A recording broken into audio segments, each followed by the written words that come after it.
You don't know what you got in store, baby. You got to face the God of War. And get ready, baby. Fire in the house. Hey there, drama enthusiasts. Welcome back to the channel where we expose the truths and dive deep into the controversies that everyone else is too afraid to touch. Today, we're talking about a matchup that has the internet buzzing.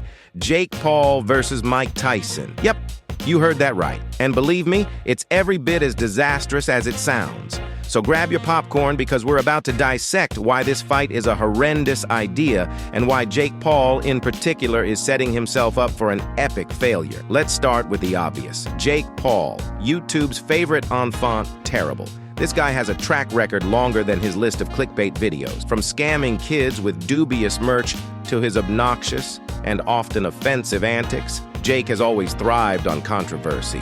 He's managed to turn every bit of negative press into views and, unfortunately, into dollars. But let's not forget, he's built his boxing career on fighting people who are either past their prime or have no boxing experience. Remember Nate Robinson? Yeah, that was like watching a schoolyard bully beat up on the kid who just joined the gym. Now, let's talk about Mike Tyson, Iron Mike, the youngest heavyweight champion in history. A man who, even at 57, has more power and ferocity than Jake could ever dream of. Tyson's been through his own share of controversies, but unlike Jake, he's a genuine fighter. His comeback to the ring has shown that he's still a force to be reckoned with. Let's face it, Jake is walking into a lion's den armed with nothing but his YouTube bravado. This isn't just about skill, it's about respect for the sport. Jake Paul has none. He's a pretender, looking for his next big spectacle to cash in on.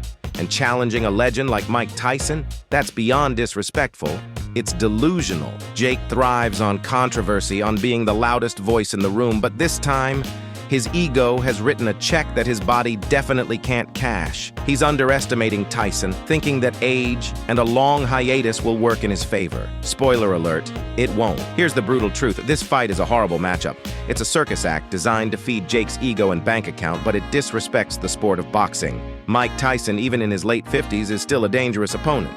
Jake Paul is playing a dangerous game, and he's about to get a lesson in reality that no amount of YouTube fame can protect him from. At the end of the day, even though I despise Jake Paul's antics, there's a small part of me that hopes he learned something from them. Maybe, just maybe, getting knocked down a peg or two by a legend like Tyson will make him rethink his approach. But let's be real. Knowing Jake, he'll probably just spin it into another victim narrative. So what do you think? Is Jake Paul about to get the beating of a lifetime? Or will he somehow slither his way out of this one like he always does? Drop your thoughts in the comments below. And don't forget to like, subscribe, and hit that notification bell. Because trust me, you won't want to miss the fallout from this epic disaster. Until next time, stay smart, stay savvy, and stay away from Jake Paul scams.